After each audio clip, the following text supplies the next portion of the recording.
What really happened with your host, Mike Rivero. The history the government hopes you never learn. Here is your host, Michael Rivero. And aloha, America. Welcome back to our show today. Hang on just a second. There we are. Welcome to our show today. It is Friday, May 26, 2017 here. Thank goodness it's Friday. Thank goodness it's Friday. It's also the start of the Memorial Day weekend. And that, of course, means we're going to remember all the millions who have died in America's wars around the world for the benefit of oil companies and so forth and so on. And, of course, the celebrations take the form of heading on down to that shopping mall and maxing out the plastic on the Memorial Day sales and drinking copious amounts of beer and so forth and so on.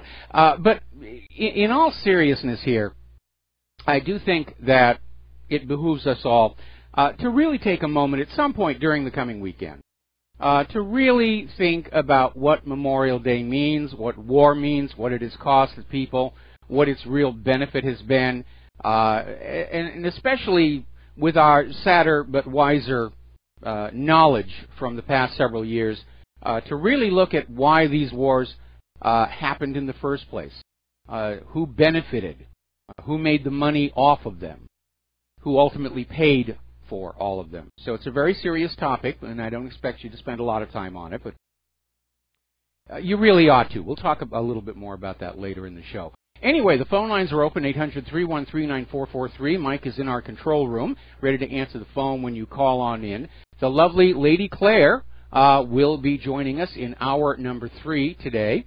Gilad Otzman will be joining us Monday, June 5th. And a quick little reminder, RBN will be broadcasting live on Monday, Memorial Day. We are not taking the day off. We're staying on top of all the news and current events to keep you as fully informed as we can in these very, very chaotic and challenging times. Getting on back to the aftermath of the Manchester bombing attack, Jeremy Corbyn is out there saying something we've all known for a long time. The war on terror is simply not working. And, in fact, more and more, especially as evidenced in Syria, the war on terror is really just a cover for yet another intervention into somebody else's country to replace the government, to take over its assets for the benefit of American corporations, and so forth. And each new terror attack simply underscores the failure of these intelligence agencies to do anything about it. Now, of course, we have the media in Britain, like BBC, saying, well, this is the new normal. Just get used to it. It's just going to keep on happening here. But more and more people are saying there is something wrong with this picture. Vast amounts of money are being spent, supposedly to protect us from terrorism. We are being told we must surrender our rights to privacy to stop the terror. The terror is still continuing. Let's stop spending the money. Let's get our rights to privacy back. If you really want to stop real terrorism, stop messing about with other people's countries. Of course, we know a lot of terror is actually false flag terror. In fact, I think most of it is false flag terror. To get people all riled up and ready to go to war and, oh, those horrible whoever they are, we're coming to get you for that act of terror. And then they say, what? What? We didn't do anything. And then the bombs start falling. Katie Hopkins is out there pointing out the politicians now have hundreds of troops protecting them while telling the general population just keep calm, stay united, go on about your business, go to your jobs, go to the stores, spend money. But who's going to protect the general population from the terror that so many of these governments have just simply allowed to walk across their borders because of this open border, global government, new world order agenda? There are all these different competing agendas. They're causing a huge amount of harm.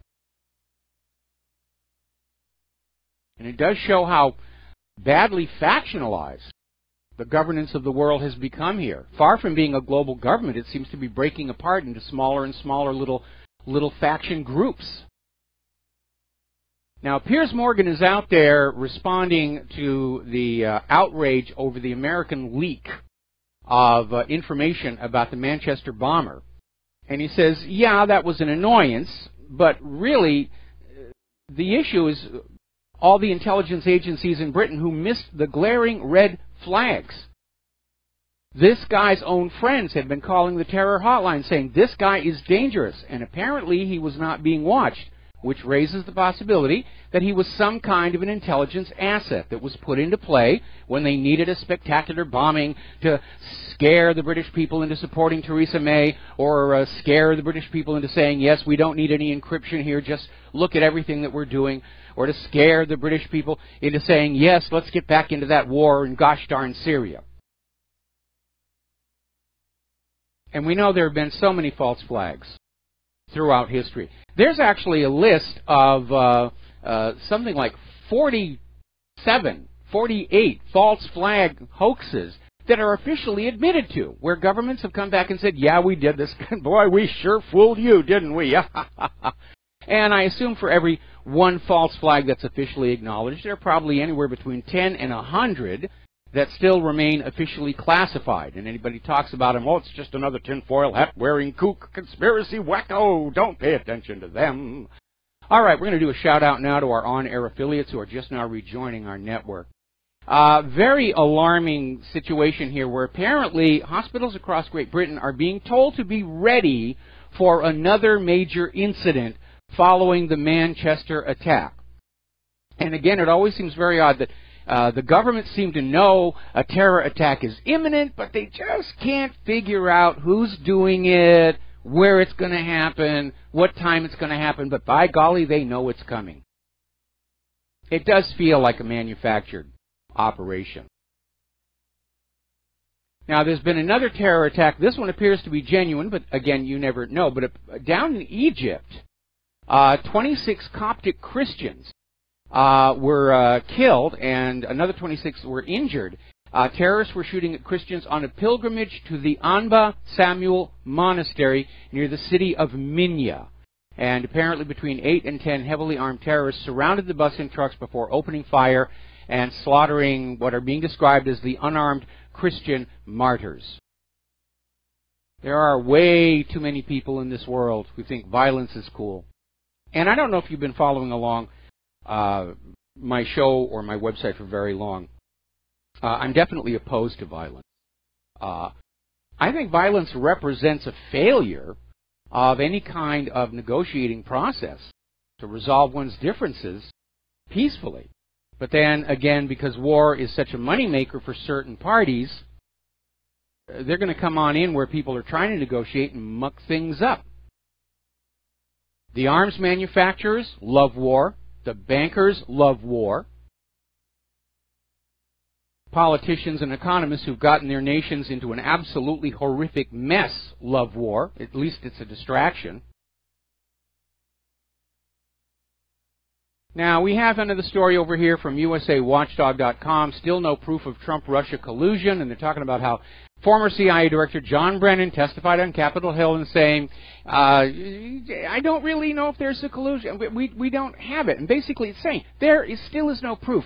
And it keeps going over and over and over again. We're investigating Russian collusion. Do we have proof? No, we don't have proof. It almost reminds me of the original Saturday Night Live, when Chevy Chase would come on hosting their faux news update, and it was always starting with the same headline, Generalissimo Francisco Franco is still dead! I guess you have to be my age to get the joke on that, but when Franco passed, it was covered up for a very, very long time, and it got to be an international joke. All right, we're going to go ahead and take a phone call. Dave in Hungary, aloha, welcome to the show. What is on your mind? Hi, Mike. I'd like to real briefly give a shout-out to a very brave Kuwaiti national who saved my life and probably some lives of my troops in a minefield in Kuwait a long time back. I was commander of a U.S. contingent on Failaka Island, which is a small piece of desert about 20 kilometers offshore Kuwait City. In 1991, we were working with a French engineer team to collect up some of the abandoned Iraqi equipment. And the place was saturated with unexploded munitions. The biggest hazard were cluster bomblets that both the British and our Air Force had dropped. Ours were fairly easy to avoid. The bomblets were about half the size of a beer can. They were cylindrical, but the British and Russian-made stuff was almost impossible to see. They're about the size of golf balls, and around the same color as the dust in the surrounding area. Anyway, I got word to pick up some radar equipment at the south end of the island one day. I took a squad down to the location equipment was supposed to be, and it was almost as dark as night. It was midday, but Failaka Island was right in the plume of the smoke from the Burgan oil fields, which were on fire. And so we couldn't see much. It was like thick smoke, and the sun was obscured. And we had these munitions lying all over the place. It wasn't a happy situation. I had my flashlight on. I saw something moving out ahead of me. And I put the light on it. It's a small calico kitten. And there's a tribe of cats out on the island. I guess they belong to the inhabitants of the fishing village out there that the Iraqis Okay, had driven out. Dave, I'm going to need you to speed this up. I'd like to hear the end of the story, but I do need you to sort of get to the point. All right. If we hadn't seen the cat, we would have stepped on one of the mines. We spotted the cat the next morning. We adopted her, and I was commander, so I inherited her. She lived until 2005. On Memorial Day, can I ask you to give a shout out for that? I'll give your screener the link to the newspaper article on it. Yeah, if you'll do that, and we'll do a link to whatreallyhappened.com. I haven't had much luck with your email. I'm going to call your screener again and let him know that I talked to you. I'll give him the details. This was written up in Kuwaiti and U.S. newspapers. Okay, you don't need to call him in again. When I say goodbye, he will pick up this call and get the information from you, okay? All right. Very good. And thanks for honoring a veteran. All right, well, you got it. Definitely, that's what this weekend and that's what Monday is all about here. So, Mike, if you get that information from Dave, we'll look into it. Interestingly enough, we are now starting to hear calls for a real investigation into the murder of Seth Rich from Congressman Blake Farenthold, is saying this really does need to be looked at. And it absolutely does. I mean, there are so many bizarre problems with this whole investigation here. Let me get at my little list here that's going on down of all the problems. Okay, here we have. Seth Rich, it's supposed to be a botched robbery. Seth Rich's phone, watch, wallet, and apparently he was wearing a gold necklace worth $2,000. That was not stolen either. His laptop was seized by the police, and following the revelation that it seemed to indicate contact with WikiLeaks, apparently the police are now saying it's gone missing. Okay? The body camera footage of the responding officers has vanished. It just goes on and on.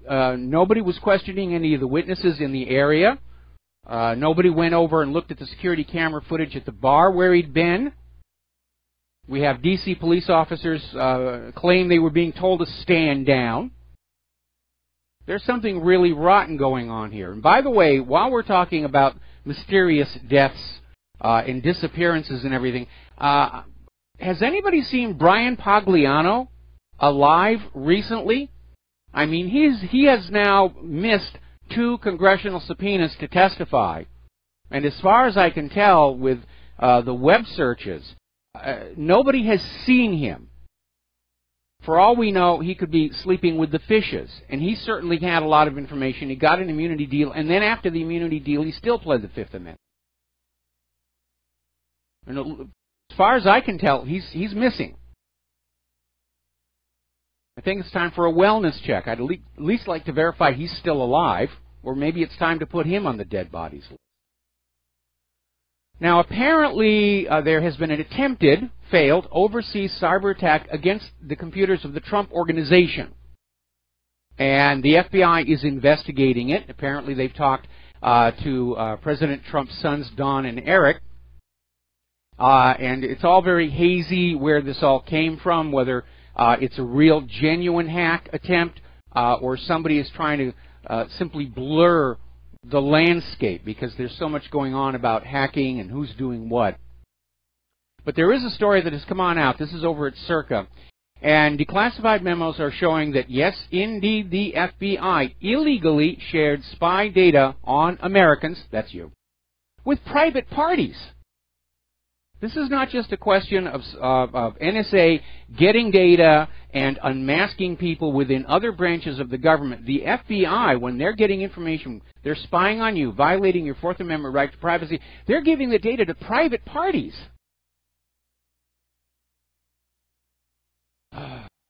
Okay. Anyway. Now, what this means with the revelation is that Comey lied to Congress. He was under oath. He lied to Congress when he said that the FBI was not sharing any spy data with inappropriate parties. So, again, it's a lie. Now, here's where it gets a little bit tricky. House Oversight Committee Jason Chaffetz has asked the FBI for all of Comey's memos, notes, summaries, recordings, in regards to the ongoing Russia probe.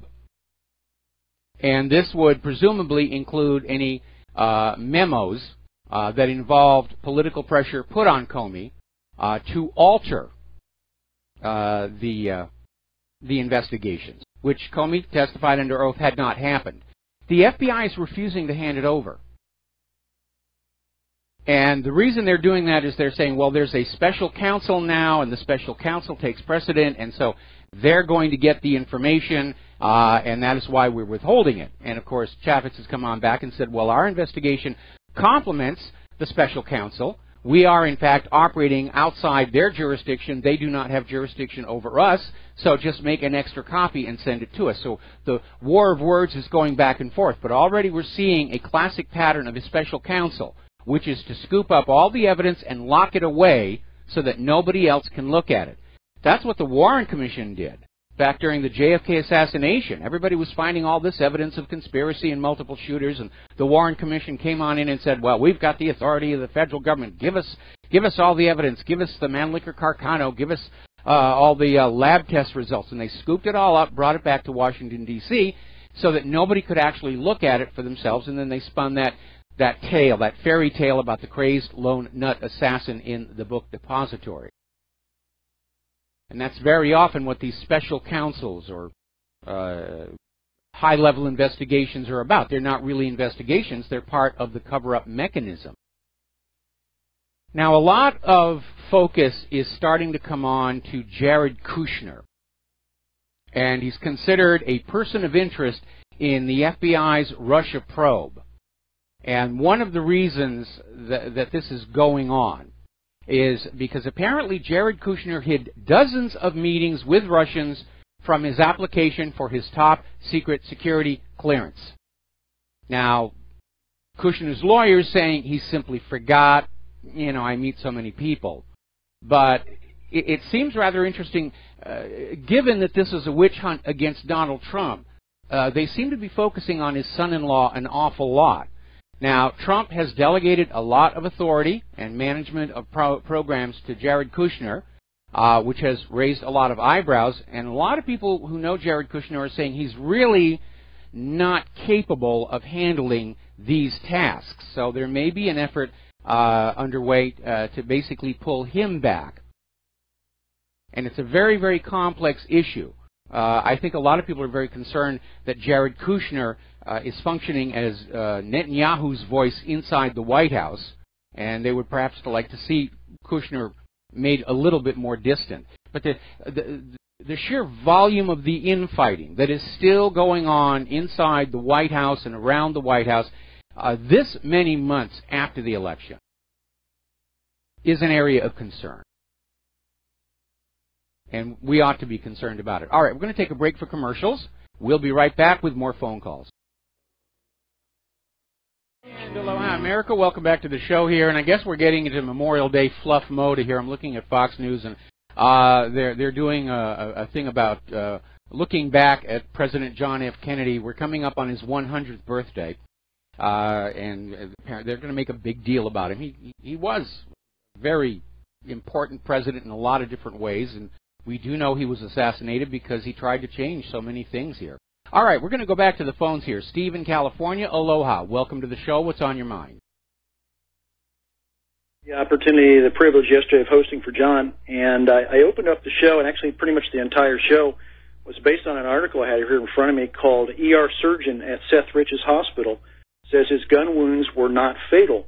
And I kind of broke down the whole information on this article here, all the wounds and everything, broke it down.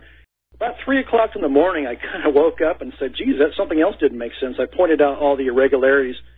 With my experience working in ICU for 23 years, I can tell you that the protocols and the rules of that ICU and that hospital did not exist that day when Seth Rich was a patient. And I pointed out all the irregularities. But I did a little homework this morning. I called over to the hospital, Washington Hospital Center, did a little investigation there, trying to know more about the hospital. It is a level 1 trauma center, which means it gets the big stuff, the shootings, everything you can think of. It gets all the good stuff, the traumas.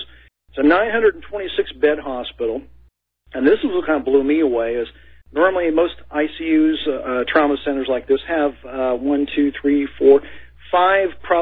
different ICUs. They're broken down into medical, surgical, cardiac, neuro, and newborn ICU called a NICU.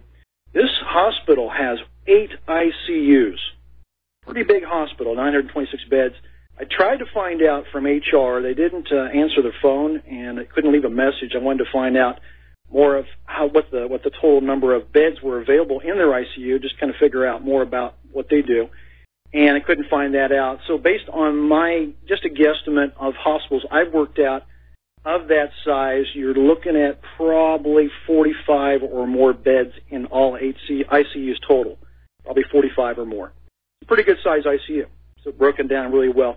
But the point I wanted to make was these ICUs, the first thing when we get a trauma in, and I don't care if they're not conscious and they can't, give you any clue what their wishes are. They have no medical bracelet. They are considered a full code. They're a full code, and that's all there is to that. So his code status would have been as a full code. 27-year-old male coming in as trauma gunshot, he would have been a full code. He was not being monitored, I'm being told here in this article. So they're saying basically they just bring him into an ICU, then shove him off to the OR, do a surgery, give him a little bit of blood, and they don't do a recheck on it. I mean, they did everything wrong that I could see. The medications he was on are wrong medications. He was hypovolemic. He needed a lot more blood than he had. He only got 2 units, and it boosted him up to 20. And as I said before, a normal hematocrit on a male would be between 44 and 54%. Now, they had a lot of blood on order for him, so they could have given it. They didn't give it. They had FFP, which is fresh frozen plasma. They didn't give that. That's helping with your clotting factors. And the last hematocrit they did take showed a 24. As I said before, you get about a 3% boost with each unit of blood, so his hematocrit should have been much higher, and it wasn't. He should have been at 26. So either 24, he's either still bleeding, or we would call it as a dilutional blood, and he did receive a lot of IV fluids, which might have diluted it down a little bit. But he was on this medication, as we all understand. You remember Michael Jackson, when he died of propofol. He was on a propofol drip. This is one drip you do not want to use on a patient that's had a gunshot wound to the abdomen. This affects blood pressure greatly. Affecting blood pressure also affects perfusion of blood throughout the body. Another discrepancy I saw was he also was on a fentanyl drip, which is a big-time narcotic. Yeah. They did everything wrong on this. And another thing I thought was very interesting I was looking at was the hospital was swarmed with law enforcement officers. Now, when we get these gunshot wounds that come in, we may need to... Steve, okay, we're going to do a commercial break. Do not hang up. I want you to just pick up the story when we come back from these words from our sponsors. We'll be right back. Got it. And aloha, America. Welcome back to the show. We're talking with Steve in California about the many irregularities surrounding the murder of Seth Rich. And the official murder report is blank. They've got the time and location only. They're withholding the ballistics report. They won't tell us what caliber bullets were used. It's all just very obviously a cover-up and a hush-hush.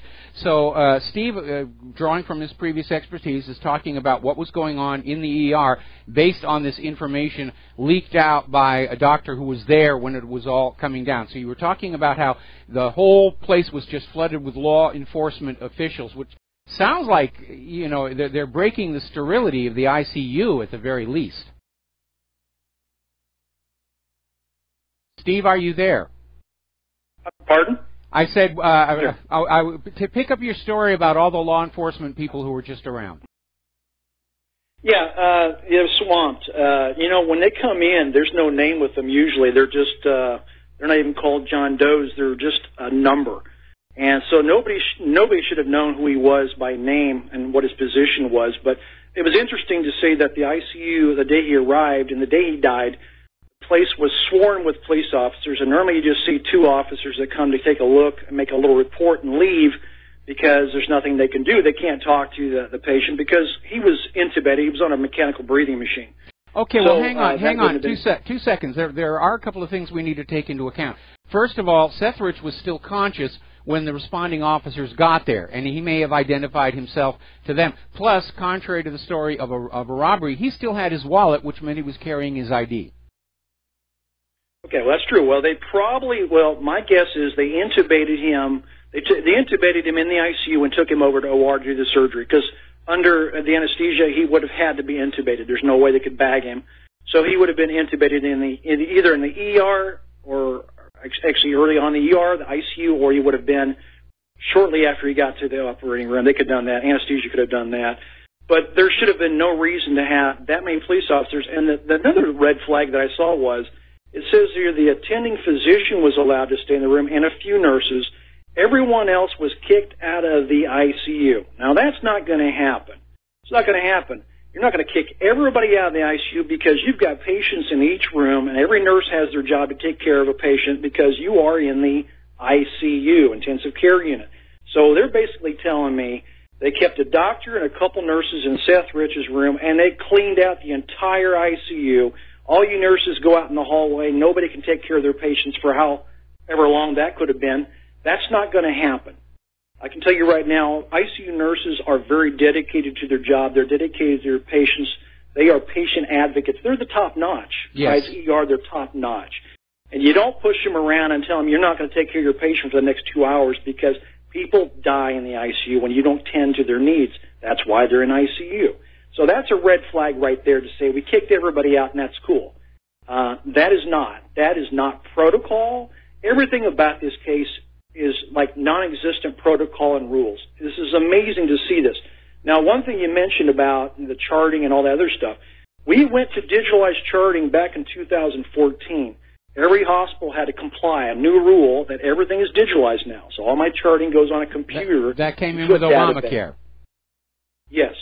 And that was the new rule. For some kind of funding, you had to do this. And I was always suspicious of this whole digitalized thing because we see how much cybercrime there is, and it's how easy it is to get into systems and find information. Or alter it. Or alter it. And it's much easier to alter a paper document. Actually, it's easier to alter the digital copy than it is to do the paper because there's a carbon behind the orders. So it presses through, and you can see what somebody else wrote or somebody scribbled out. So that's a red flag right there. But to kick everybody out of the ICU, everything about this has legs. Yes. Mike, this has legs. And I'm not sure why it's taken almost a year from the death date of Seth Rich to now somebody breaking loose and opening up and saying all these things. I'm not sure why it's taken this long because any junior Columbo would have known, well, Seth Rich, okay, what's his background? He works at the DNC, he's a staffer. Oh, and then we have this big leak that takes down Hillary and hurts her numbers and her campaign. Geez, wonder where that could have come from. This is junior detective work. Yes. Now, I'm not sure why it's taken almost a year now for somebody, this story to actually break loose, because I saw this a long time ago, and I wondered why nobody went after this DNC staffer, dead, mysterious, gunned down, wasn't robbed, but they kept pushing the robbery story, but they left the belongings behind. Well, it does. And I went through the same thing back in 1994 with Vincent Foster, where the available information about the body and the location and everything didn't line up with the suicide, but it was pushed suicide, suicide, suicide, suicide. If you've got a different opinion, you're wearing a tinfoil hat. But with regard to Seth Rich, the issue here is they're trying to keep this from being investigated or going public. They're trying to shout it down because you've got Kim.com saying that Seth Rich was the DNC leak. You've got the Russian embassy in Great Britain saying that Seth Rich was the DNC leak. You've got Julian Assange implying Seth Rich was the DNC leak. You've got Seth Rich's members of his extended family saying he was the leak. If it comes on out that, yes, Seth Rich was the leak, it does a couple of things that are really, really bad. The corporate media has invested what little remains of their credibility in pushing the story of Russia hacking the DNC, and if that comes collapsing down, that's not going to be good for the corporate media. Plus, it's going to lead to more attention on just what Hillary was doing. And again, I think behind the Hillary email server and the Clinton Foundation, there is a huge, huge scandal that would delegitimize the entire United States government, and that's why they're all circling the wagons and just trying to protect this story. Even Hillary's worst enemies do not want this to come on out because they're trying to protect their own jobs and their own position. No, this thing stinks. It really does. Like I said, he would have been a full code. And they should have pushed that card in there. He would have been monitored on his breathing, his respirations, his oxygenation, his cardiac rhythm.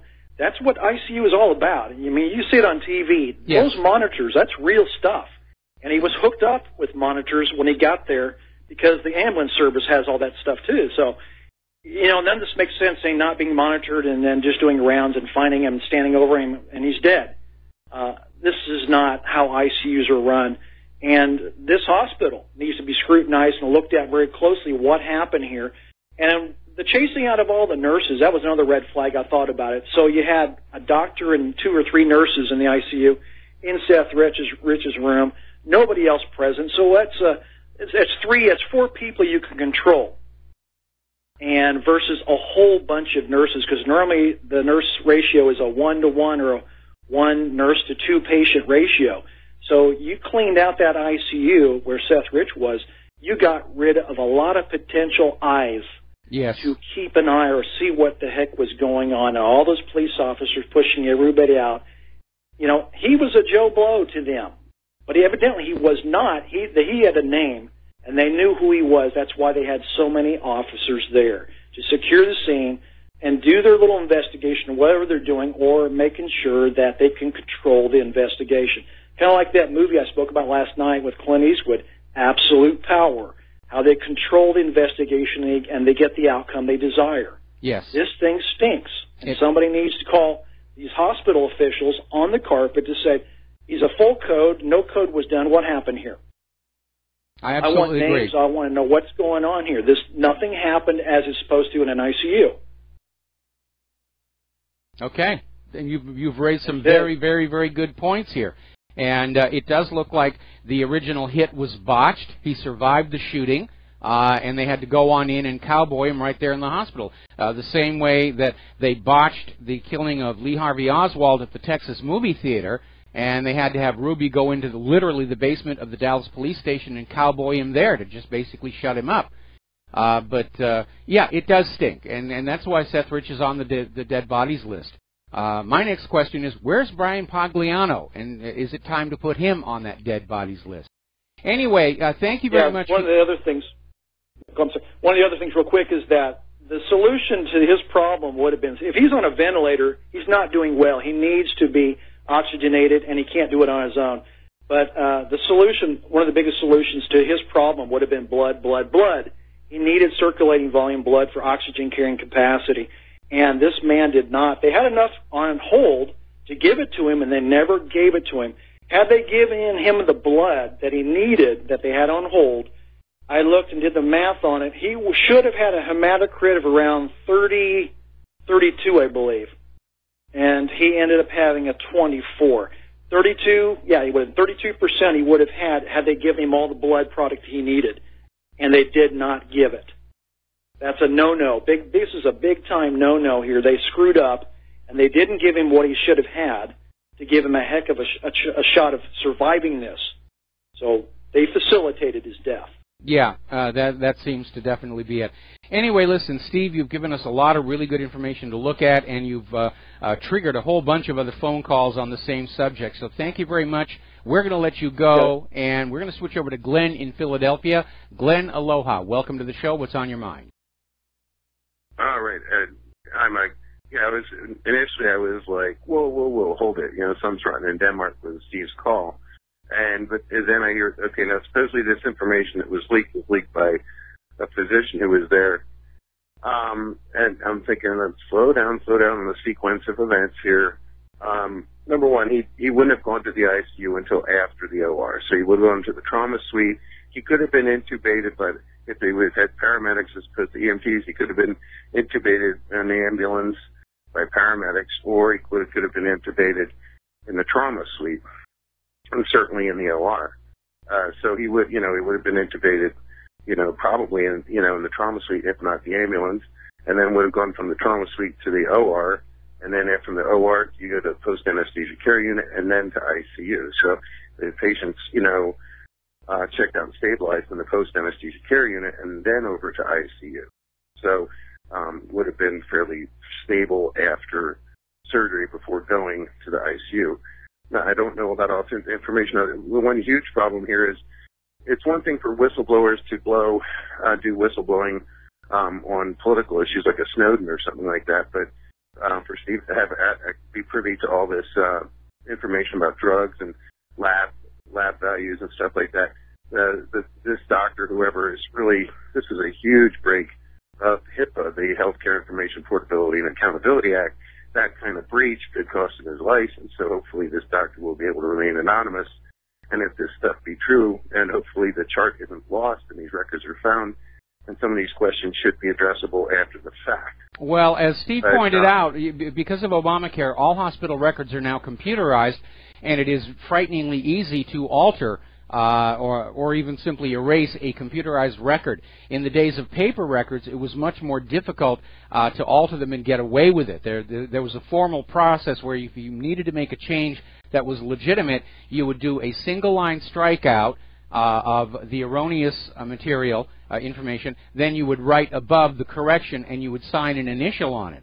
And one of the very damaging pieces of information that surfaced in the murder of Vincent Foster was an autopsy report that indicated a second gunshot wound to the neck.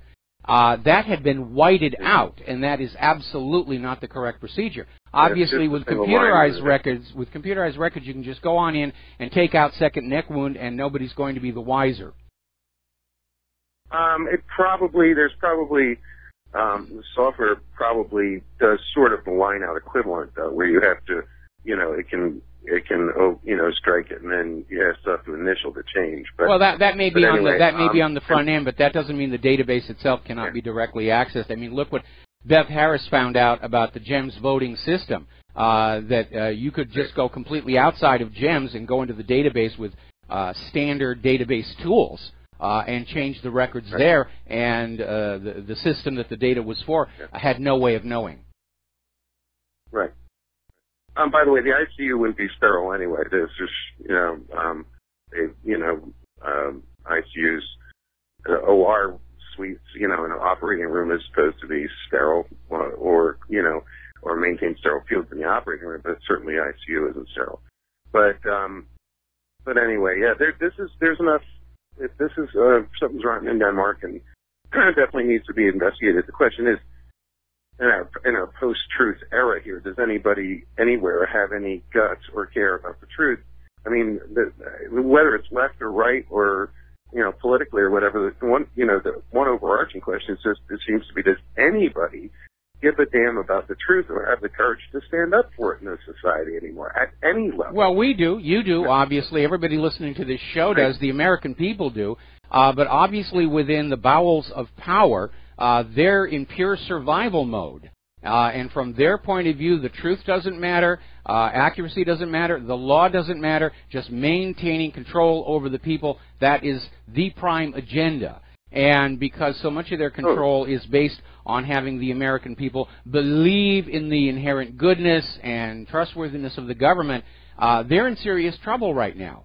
where Americans overwhelmingly are starting to see the government as a major problem, that they are not trustworthy, that they are in fact engaged in lies, fraud, and deceptions to rule and control us, and that's why the government is losing power over the people. We're starting to turn away and not listen, and we certainly just don't believe automatically the way we used to.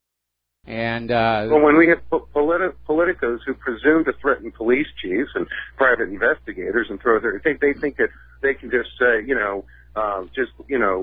just yell, hey, you stop that, and then everybody's just going to stand down.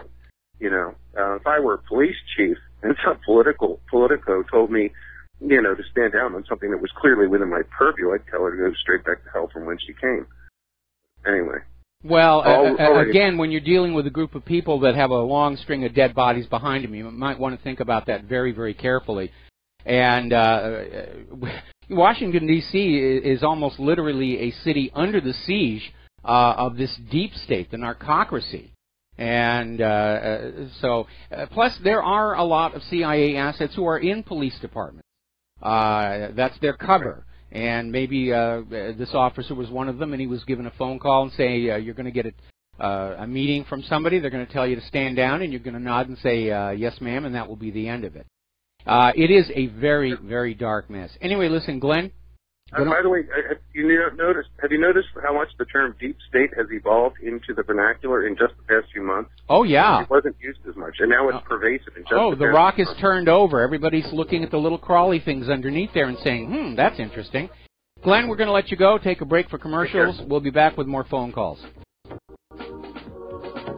And aloha, America. Welcome back to the show. We're going to go right back to the phones. Frank in New Hampshire. Aloha, fellow Granite Stater. What is on your mind today? Good afternoon, Mike. Good to talk to you.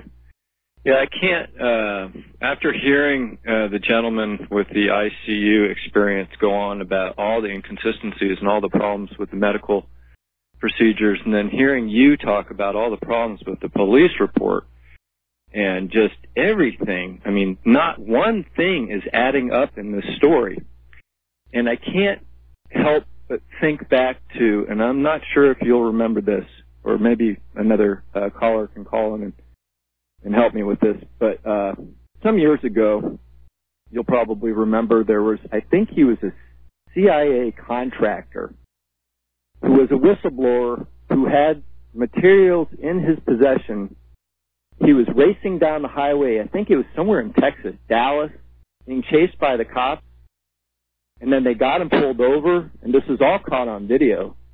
And the cop just ran right around his door and shot him dead without any provocation or anything. And the guy was like a CIA contractor, and he was about to blow the whistle on something.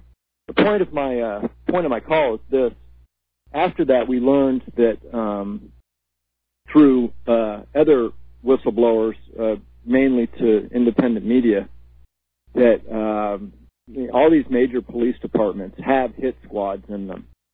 And all I could think about as you guys were talking about all this was that this sounds like, because the police were all over the hospital in a very unusual manner for no real reason.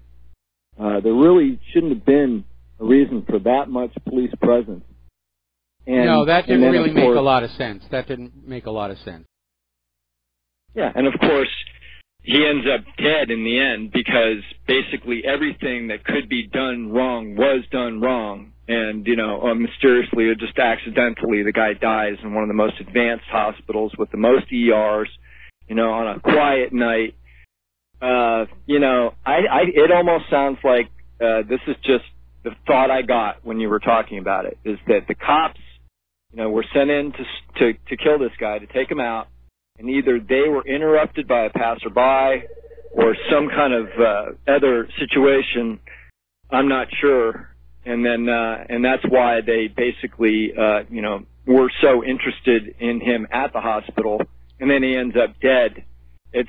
And now you've got all the major, DNC heads, Wasserman Schultz and down in Brazil, all threatening people. Yes. I mean, this is obviously a huge cover-up, and he was obviously not meant to live to get to the hospital. But he that was obviously what was going on here. But, you know, if you study the history of the Clintons' Arkansas years, Little Rock, and Larry Nichols has written and spoken a great deal about this, these are the same tactics they used back then. Just go on out, do what they were going to do, fix the records afterwards. Anybody who didn't go along was threatened, or they themselves ultimately were killed. And if you look at the dead bodies list, quite a few of those dead bodies are people who were associates of other dead bodies who weren't going along with the official story, you know, lawyers and so forth, and things like that. All right, listen, we need to take a break here. Frank, thank you for the phone call. We're going to take a break for station identification. We've got a lot more phone calls coming on in. We'll be right back.